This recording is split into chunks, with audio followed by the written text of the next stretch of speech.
questão de governo, né? Olhando toda uma realidade de pobreza que nós vivemos no Brasil. Pobreza em todo sentido. Os 4 cantos do Brasil. A gente vê uma pobreza extrema. Essas pessoas que vivem passando fome, além de envelhecer, envelhece doente. Porque a fome é o sustento. A fome é a doença. O não passar fome é o sustento, é a saúde. Eu não passo fome, eu estou com saúde. Nesses 4 cantos do Brasil, pessoas que passam fome, envelhecem mais cedo, envelhecem doente. Selma, né, não tem como entrar nesse campo se não falar de política. Infelizmente. Porque quando é jogado que o Brasil passa fome, a gente vive numa região em que é muito difícil ver pessoas passarem fome. Você está lá na ponta, você está acompanhando melhor algumas famílias, mas eu acho que o índice é bem pouquinho. Mas quando você joga para um centro como São Paulo, lá você vê necessidade. Né? Lá você vê, não sei se é por ser capital, pelo tamanho, mas enfim, não tem como não entrar na questão da política. Você acha que esse governo que está aí, ele vai acabar com essa Não. fome? Nem ele, menos o anterior. Não vai acabar. Jesus disse, quanto tiver ser humano na face da terra, terá pobres. É normal. Só que tem como amenizar. Tem como amenizar. Ele tem força de vontade, ele tem visão, ele é um líder e vai se tornar um líder mundial. Admiro muito a liderança dele, tá? Ele não é aquele homem intelectual, mas é um homem que é líder. Hoje não precisamos de intelectuais simplesmente, precisamos de liderança forte. Eu digo assim, tendo um olhar cuidadoso para a pobreza, ajuda essas pessoas a envelhecer com um pouco de dignidade. É a dignidade que está faltando a tê-los. Porque muitos perderam a sua dignidade. Quando o ser humano passa fome, Tiago, ele está sem a sua devida dignidade. E a fome dói para quem já passou. E tem uma diferença grande. Eu me lembrei do Frei Antônio um dia. Ele falando sobre uma diferença muito grande entre passar fome e sentir fome. Ou você acha que é passar fome? Não. Passar fome é uma situação totalmente diferente. Sentir fome é normal. Às vezes você pode sentir no dia a dia, né? Agora passar fome diz que é doído, né? Isso aí, eu vejo, eu trabalhei muitos anos, eu tenho que dizer aonde eu não trabalhei, né? Trabalhei muitos anos no Nordeste, interior do Maranhão. Teve uma época lá que teve famílias que não tinha nada, mas sabe o que é não ter nada? Então tinha aquele capim seco nos pastos. Pegava aqueles capins secos, buscava água longe, uma água suja, socava naquele pilão de madeira mesmo, né? Socava para poder comer aquele capim com aquela água. Passava fome ali, passava fome mesmo. E não tinha nada. Ô Selma, agora tem uma situação. Você disse que Jesus disse que vai ter pobre no mundo. Isso sempre terei. Pobre sempre tereis. Eu vejo, eu atendo da paróquia, atendo da pastoral. Tá. E é por isso que a igreja bate tanto nessa tecla da pobreza? Você não acha que a igreja, o pobre porém honrado, você não acha que essa situação, a igreja sustenta isso há muito tempo?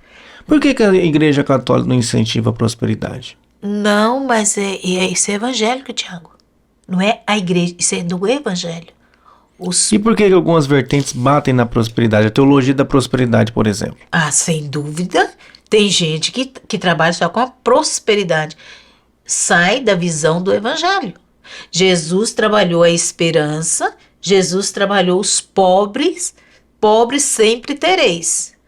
Eu vim para que todos, João 10:10, eu vim para que todos tenham vida em abundância. Em abundância, com dignidade. E quando não tem vida em abundância, com dignidade, pode saber que alguém tem de mais e outros têm de menos. Que dignidade é essa? E Jesus bateu firme nessa questão desta pobreza. Os pobres são os privilegiados do reino de Deus. Por exemplo, a teologia da libertação, você é a favor dela? Não entra nesse mérito? Eu sou a favor. Você é a favor? Libertação já fala. Libertação e não avacalhação. Tem diferença. Eu gosto muito dos escritos de Leonardo Boff. Admiro muito a questão intelectual dele, a audácia dele. A igreja precisa de pessoas corajosas. Você pode pontuar algumas coisas da teologia da libertação? Posso. Quando o Papa João Paulo II, quando o Leonardo Boff foi apresentar sobre a teologia da libertação... brasileira essa teologia, né? Sim, sim. Ele foi podado porque ele estava usando a ecologia. A ecologia como a teologia paralela com a ecologia. Teologia da libertação paralela com a ecologia. Defendendo a natureza, a terra-mãe. E o Papa João Paulo II, que faleceu, né, ele foi trabalhando junto com a sua equipe e tal, ele foi punido pela questão da sua tese, né? O Leonardo, mas ele não, né? Leonardo Boff. Ele foi, mas ele foi excomungado? Ele foi. Foi excomungado da igreja. Né? E depois ele saiu da vida religiosa, né? Ele casou e tal, mas continua crescendo e continua ajudando outras pessoas a crescer na vida. Sair da vida religiosa não quer dizer que você morreu, pelo contrário, você se libertou de muitas coisas. E você cresceu e ajuda o outro a crescer. Leonardo Boff foi um. E ele ajudou e continua ajudando. Ele dá conferências para o mundo. Não é para o Brasil, para o mundo. E a teologia da prosperidade? A teologia da prosperidade, quem fala muito são os evangélicos. Tem uma igreja... E você não acha que Deus quer as pessoas prósperas?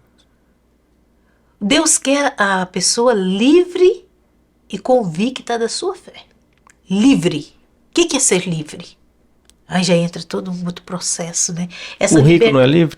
Hã? O rico não é livre? Depende. O pobre é livre? Depende. Na psicologia a gente usa muito depende, né? Mas eu digo assim, depende, Tiago. Porque tem rico que é livre. Livre porque ele tem a visão. Ele tem convicção da sua fé e tem a convicção da necessidade do outro. E ele abre mão para ajudar o outro. Ele é livre. O que Jesus fez? Jesus foi livre ou não foi livre? Foi livre. Totalmente livre. O que ele tinha? Nada, vezes nada, mas tinha tudo. A realização da vontade do Pai. Que nenhum desses se percam. E nós deixamos muitas ovelhas se perderem. Nós deixamos muitas ovelhas se perderem. Como se nada fosse nada. E Jesus não deixou ovelhas perdidas. Perdeu porque quis se perder. Mas ele fez o que tinha que ser feito. Tá, voltando à pergunta. Quais são os pontos da teologia da libertação? Os pontos da teologia da libertação é essa questão da unificar a fé e a ecologia. Quando você une a fé, não é uma coisa esfacelada, mas essa unidade. Quando o Leonardo Boff fala dessa terra que está sendo ameaçada, dessa natureza que está ameaçada, ele falou isso há quanto tempo atrás? Nós estamos sentindo na pele o que está agora. E vamos sentir mais na frente daqui a uns anos. Então a teologia da libertação, ela trabalhou a questão da fé, essa unidade da fé com a natureza. Foi um dos pontos fortes da libertação. E foi aí que surgiu esses conflitos de terra, alguma coisa, ou o Leonardo não tem nada a ver com isso? Ele ajudou muito. Ele incentivou isso? Ele despertou nas pessoas o interesse e a vontade de lutar por aquilo que é seu. Ele ajudou, sim. Porque Leonardo não tem classe que ele não tenha ajudado. Ele ajudou o pobre, ele ajudou o rico, ele ajudou o médio. Ele ajudou. Ele ajudou o católico, ele ajudou o evangélico. Ele respeita muito essa questão do candomblé. De outra seita, ele respeita muito. É um homem muito sábio. Hoje, depois que ele foi excomungado, depois foi amenizada toda essa história com o Papa atual, né? Então, hoje ele é visto assim, um grande conhecedor, um grande sábio. Mas ele não ministra para a igreja? Não, ele continua escrevendo, ele continua dando conferências, congressos e etc. Ele continua. Só que hoje ele já está idoso, né? Já fez a parte dele também. Contribuiu com muito. A base desse governo ele tem interferência na base desse governo também? Como? Na base desse governo ele também tem interferência? Ele é um dos criadores do partido, não? Não, ele ajudou muito o partido. Porque eles tinham uma ligação grande, sim, né? Ele ajudou muito o partido. Agora, no momento, não. No momento, caminha. As pessoas chegam um momento que as pessoas têm que caminhar com as próprias pernas, né? E vai entrando nova liderança, novo grupo também. Tem que ter outra visão. Eu digo assim, é um renovar contínuo. E precisa renovar. Ele agora está mais recuado no seu particular. O governo ficou 16 anos no poder. 4 fora. Você acha que fica mais 16? Não, fica não. E não tem nem condições também. A idade não permite mais também, Tiago. Não permite mais. Pode entrar do mesmo partido, mas ele em si não. Quem que seria o sucessor? Não faço. Eu acredito muito que é aquela presidente do partido. Eu acredito muito. Mas eu digo isso aí pra mim, eu digo assim que é uma coisa muito distante. Então, no momento, é os 4 anos dele. E também é outra pessoa que já fez muito. Acertou, errou, como o anterior também. Acertou, errou mais porque trouxe uma bagagem de raiva, de ódio e despertou isso muito na sociedade. Porque você sabe, quem está lá na frente é um líder. E hoje são poucas pessoas que são líderes. Ele conseguiu dividir o Brasil? Nessa dualidade que você fala? O anterior dividiu. Isso é nítido. Dividiu. Existe isso então? Muito forte. Muito forte.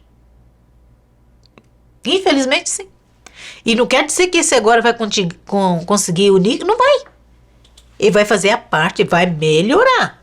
E a tendência é melhorar. Mas não significa que ele vai chegar a 100%. Não chega, é impossível chegar.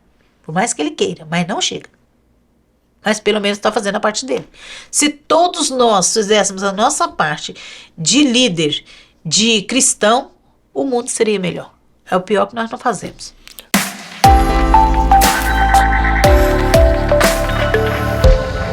Se você quer continuar compartilhando nossos vídeos, não esqueça de se inscrever e ativar as notificações para não perder nenhum conteúdo novo. Obrigado por assistir mais este corte do Convencional.